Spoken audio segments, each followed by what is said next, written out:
सभी वर्गों के लिए हितकर है। आपने इतना देर मुझे बोलने का मौका दिया, धन्यवाद। धन्यवाद doctor Jaiswal. Shriranga Appa Warne, the next speaker.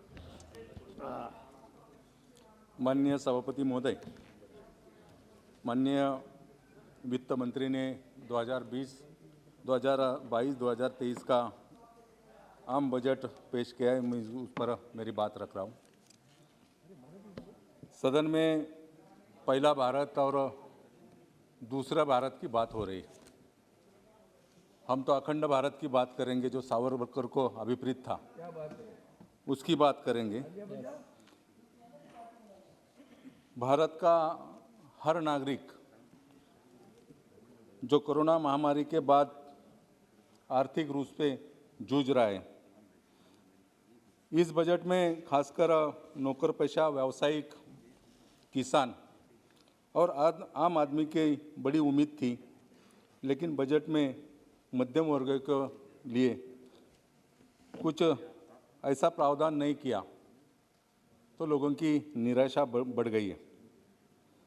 Corona महामारी में 2 साल में लगातार लोग बजट में राहत के साथ आयकर रिटर्न में राहत की उम्मीद कर रहे थे, लेकिन इस बजट में मध्यम वर्ग के लिए निराशा हुई है।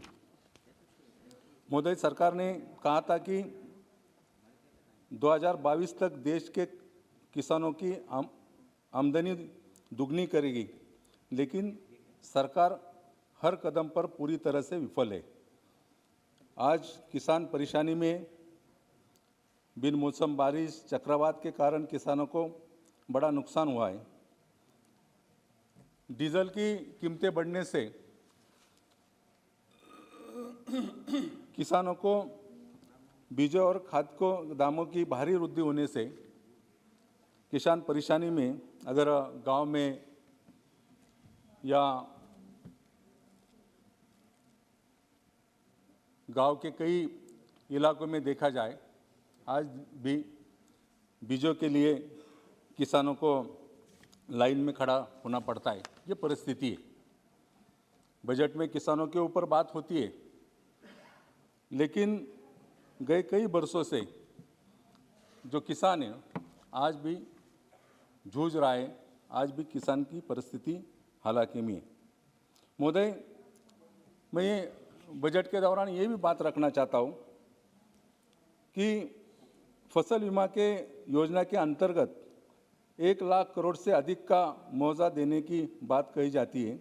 आज भी देश भर में बहुत से ऐसे किसान हैं जिनको उनके फसल का बीमा का पैसा नहीं मिलता है। जब कोई प्राकृतिक आपदा आती है तो किसान की फसल नष्ट हो जाती है, और जब किसान उसके मुआवजे के लिए आवेदन करता है तो बीमा कंपनी उसमें किसानों को परेशान करती है।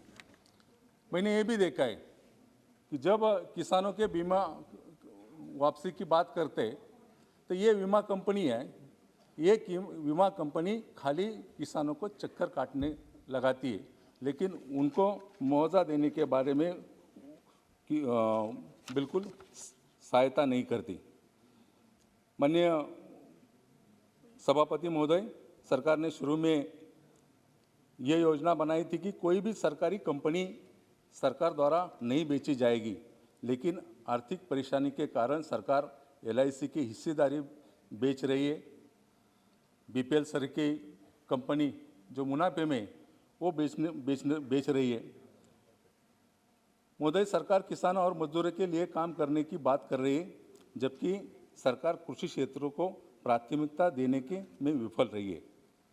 जब हम बजट का अध्ययन करते हैं तो मनरेगा, रक्षा और जनता के सामने आने वाली चुनौती का कोई जिक्र इस बजट में नहीं किया गया है। व्यापारी और छोटे व्यवसाय के भी बहुत निराशाजनक ये है, लेकिन वित्त मंत्री ने व्यापारियों की पूरी तरह से उपेक्षा की है। माननीय अध्यक्ष महोदय, इस सरकार ने 2022 तक 4 करोड़ घर बनाने का वादा किया है। अब सरकार ने इस बजट में 80 लाख घरों के लिए बजट में 48,000 करोड़ रुपए की आवंटन किया है। सरकार के 4 करोड़ घरों का वादा भी पूरा होगा कि नहीं, ये आगे चलकर देखना है। माननीय वित्त मंत्री जी, प्रधानमंत्री आवास योजना जो ग्रामीण में आज भी राज्यों को समय पर ये आवास योजना का अपना हिस्सा नहीं मिलता और महाराष्ट्र में ये हिस्सा नहीं मिलने से कई ग्रामीण इलाकों में पंतप्रधान आवास योजना जो ग्रामीण है वो आज भी बंद है। मोदी सरकार ने देश के प्रतिवर्ष 2 करोड़ नई नौकरियां देने का वादा किया था, जबकि वर्तमान में देश में रोजगारी बढ़ी है। कोरोना के कारण तो कई सारे बेरोजगार हुए। मैं जिस इलाके से आता हूँ पूरा 70% अर्बन इलाका है, 30% ग्रामीण इलाका है।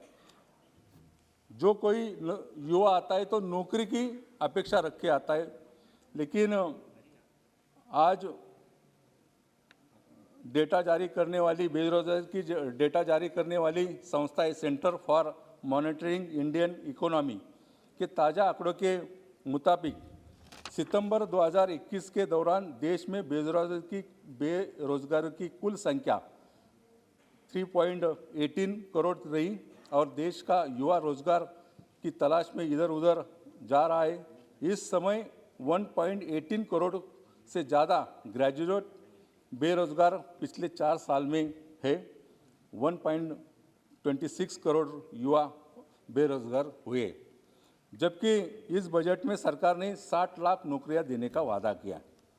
माननीय सभापति महोदय, आज भी देश में कई सारे युवा को नौकरी का वादा सरकार ने किया है, लेकिन नौकरी मिली नहीं। अंत में 2 मुद्दे रख के मेरी बात मैं ख़त्म करूंगा। महोदय, कोरोना के कारण निश्चित रूप से देश में बुरी हालत है। लोगों की नौकरी गई, लोग रोज जूझ रहे। ग्रामीण इलाकों में आज भी ऑनलाइन शिक्षा का हो रही है, लेकिन नेट ठीक तरह से नहीं होने के कारण, टावर नहीं होने के कारण BSNL काम नहीं कर रही। ग्रामीण इलाके के बच्चों जो स्कूल या कॉलेज में जाते आज वो जूझ रहे।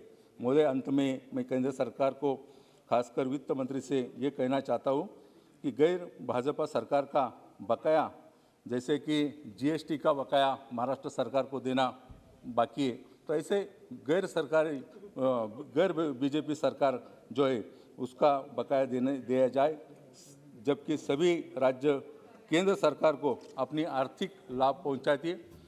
वित्त मंत्री ने जो बजट पेश किया है, निश्चित रूप में जिसमें जो खामियां हैं आगे चलकर दूर करके जो राज्य अधिक रूप से केंद्र सरकार को आर्थिक सहायता करता है उस राज्य को ज़्यादा से ज़्यादा सहायता मिले, खासकर महाराष्ट्र राज्य को।